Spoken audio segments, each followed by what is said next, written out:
All right. So, good afternoon, everybody. My name is RussellKeith-Magee.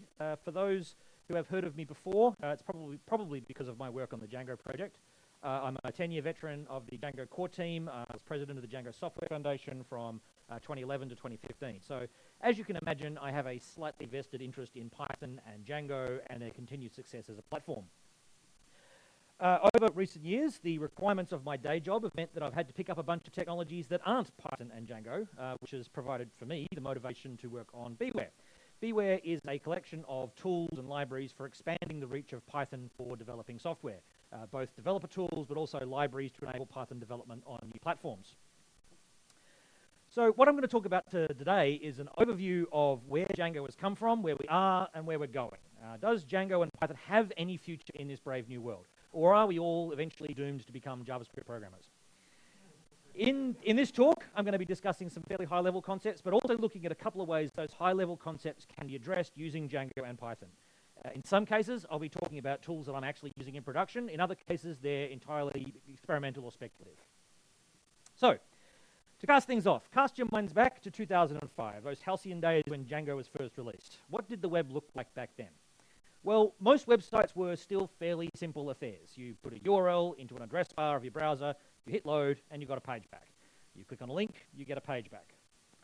The technical requirements to deliver that were, by today's standards, pretty simple, and those requirements are reflected in many of the key design decisions of Django.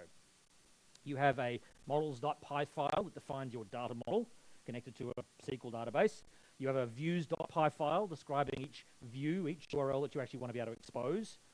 You have a forms.py file that defines your input handling and your data validation rules. You have a urls.py file defining your URL structure. You have templates for each of those views. The most exotic thing you're likely to have in your stack is something like memcache, and that's purely there as an optimization. You could leave it out as long as the performance wasn't an issue. Now, that's not to say that's all the web was. Websites like Google Maps show that you could do much more sophisticated things with the basic tools that a browser provided. But Google Maps was the exception, not the rule. If you were building a website for a client, most clients wouldn't expect you to deliver that sort of functionality for their e-commerce website. Okay, let's wind the clock forward to the present day. Over the last 11 years, things have changed quite a bit. We've now got other, more exotic data stores, not just a SQL database.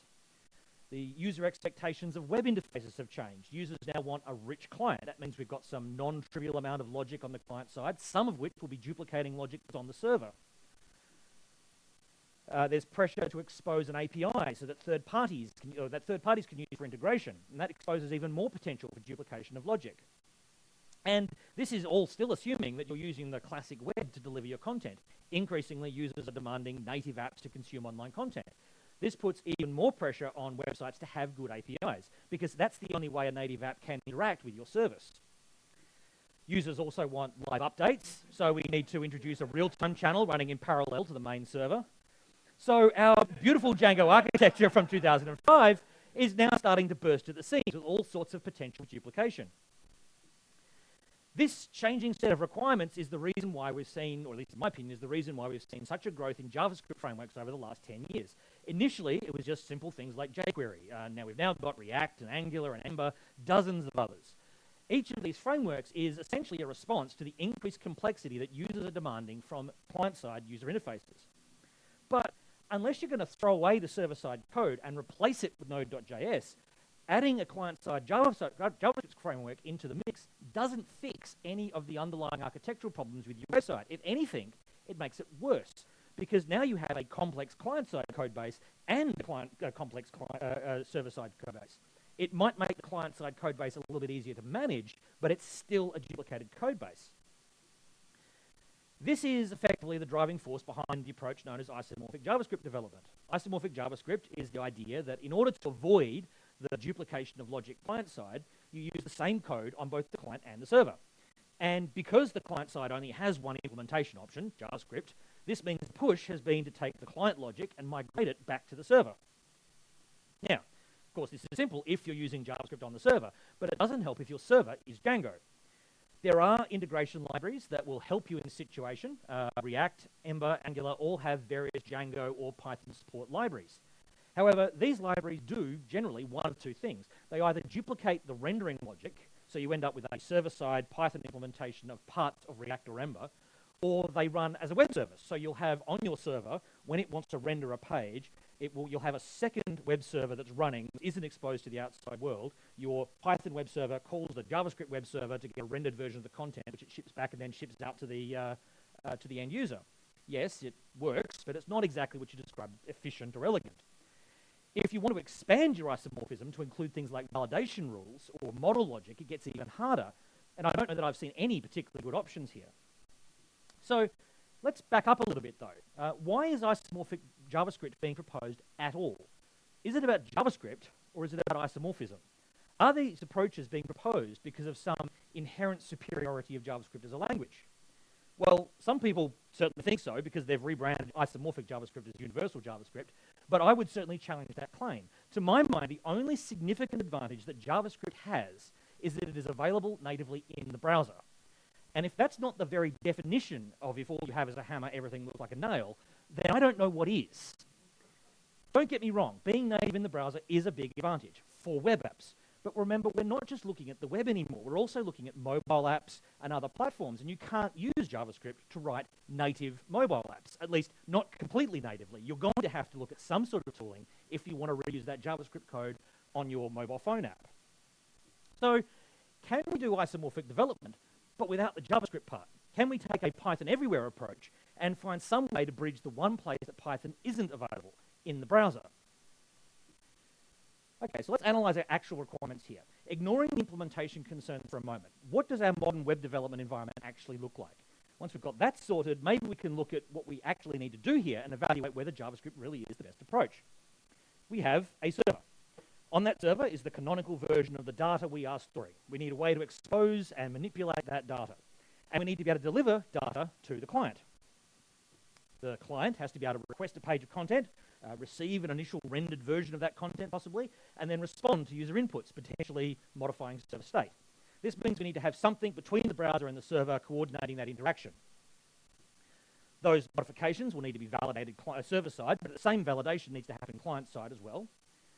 And then we have mobile platforms. These platforms will also be requesting content, but the rendering instructions will almost certainly be on the client already. And the mobile device will modify the server as well. Those of you who are old enough will have seen this dance a couple of times before. For me, this is at least the second time. Last time around, it was the early 1990s, and we were going to achieve isomorphism using Java, which was a response to the bad old days when you had a VT100 dumb terminal or an X-Windows terminal connected to a mainframe. As an interesting historical footnote, the very first Django project that I worked on commercially was effectively a replacement for a Java-based rich client that was doing exactly this sort of thing. But the customer at the time was willing to give up a traditional user interface in favor of the speed of development that Django afforded.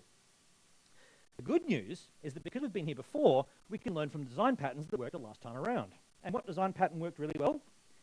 Well, we've got a data model that persists data. It used to be some custom in-memory thing. Now it's a relational database or some custom store. We've got a representation layer that the user can view the data. It used to be a graphical toolkit. Now the browser is our graphical toolkit, or the mobile device is our graphical toolkit. And we've got a layer in between, controlling the interaction between the two. The business logic coordinating between the model and the view.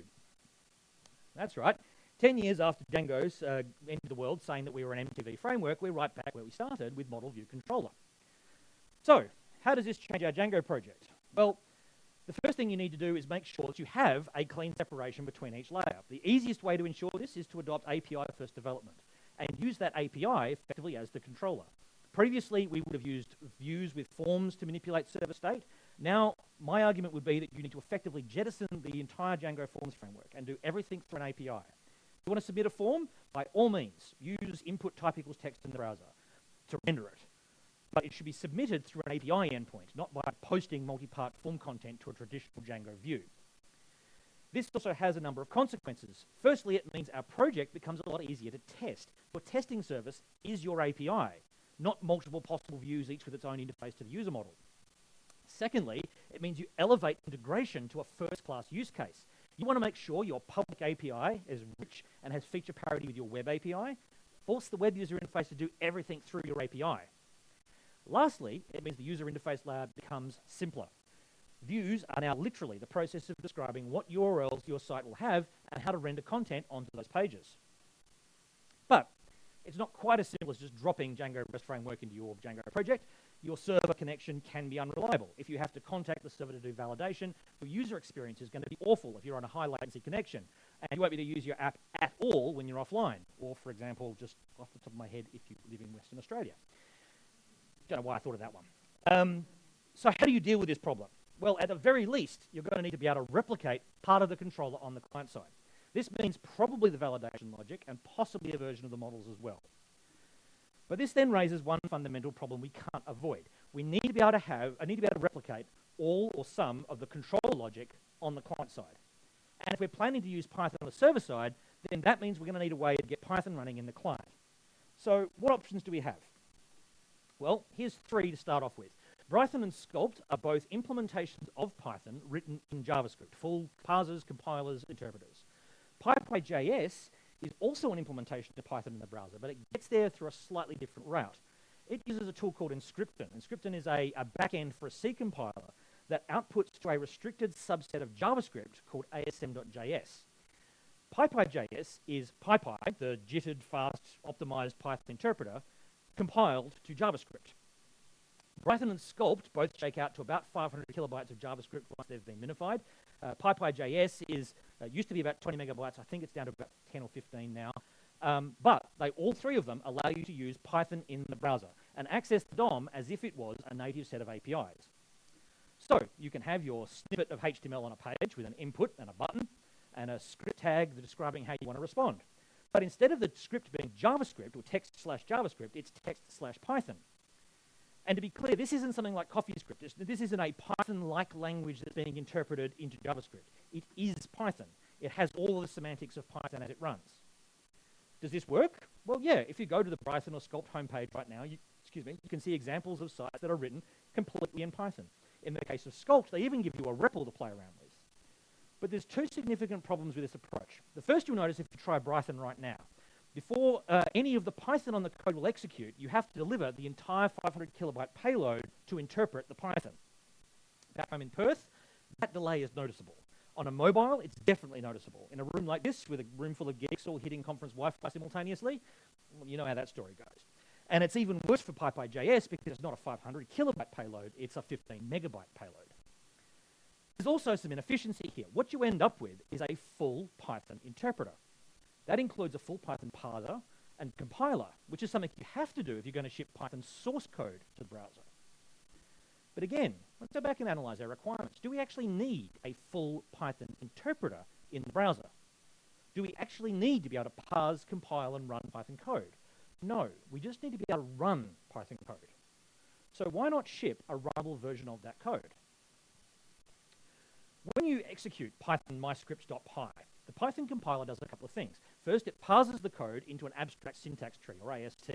Then that parsed AST is compiled into an intermediate representation, the bytecode representation. Python bytecode is a little bit like assembly language. There's a limited number of very basic instructions, about 100 in total. And at runtime, the Python interpreter doesn't touch the Python source code at all. It runs the bytecode. This is because it's faster to parse and it's a smaller target to implement. So if all we need to do is run bytecode, can we take that capability to the browser?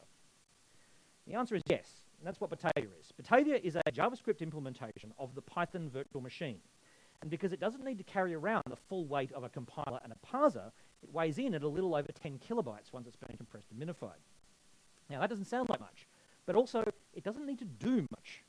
Remember, all you need to do is implement the 100 basic Python opcodes, a good chunk of which are basic mathematical operators like plus and subtract, or basic attribute access descriptors, which is something JavaScript does fairly well natively.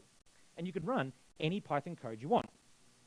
So, how does that work in practice? Well, to see this working, you kind of need to scrape back the surface of how Python runs at runtime. Let's say you've got some code in your, on your server that you want to see run in the browser, say the validation layer for an API endpoint. On the server side, where you have a native C Python interpreter, you can define or import any Python method you want to use and get the code object. So here we have a clean method, except the username, which we're going to clean to make sure that it's lowercase. We can ask for the done to code object of the clean method, and that gives us the code for that method. One of the attributes of that code object is code, which is a byte string representation of the bytecode for how that method runs. That string there is literally, how do I run username.lower? If you take that bytecode in base 64, you get a string you can send to the browser. And then on the client side, as long as you've got somebody that can read the bytecode, you've got, which is a 10 kilobyte Bataglia script, you can decode that base 64 back into a byte string, run it through the bytecode interpreter, and there you have it, Python running in the browser. Now, as with Python and Sculpt, you can even access to manipulate the DOM, so you can manipulate the visual appearance of a page as much as you want. Okay, so what's the downside? Well, first thing is it's not fast. It's a couple of orders of magnitude slower than C Python on the same machine. But does that really matter? Remember, what do we need to get out of Python here? We're not mining bitcoins or calculating the millionth decimal place of pi. We just need Python to implement some basic validation logic and some UI control logic. It certainly can't be slow, but it doesn't need to be lightning fast either. It just needs just fast enough, just responsive enough the user doesn't notice. And more importantly, the part that is slow and complex is on the client side, not the server side. So as long as it's fast enough for one user, it'll scale really well. This contrasts with the client-side rendering approach of React and Ember, which puts the load on the server rather than the client. Okay, so we've redesigned our web app to be MVC. We've got a good API on the server side. We're shipping parts of that API to the rich web client to be used for validation. Although we've been doing this refactoring primarily to make our web interface easier to develop, along the way, we've actually made mobile development a whole lot easier as well. Because once you've got that separation, the rich web client operates exactly the same way as a native mobile application. The only difference is that you're using the DOM to draw widgets on the screen instead of a native API layer on the mobile device. So as long as you can write your mobile applications in Python, you're actually pretty close to having a genuine single source cross-platform architecture working on the server, the client, and across your mobile devices. So can you write your mobile apps in Python? Well, the answer is yes. It's the subject of a whole other talk. I gave it in PyGotham 2 weeks ago and at PyCon US a couple of months ago. What I will say at this point is that the part of the story for running your app is or important part of running your app in a cross-platform manner is a cross-platform widget toolkit.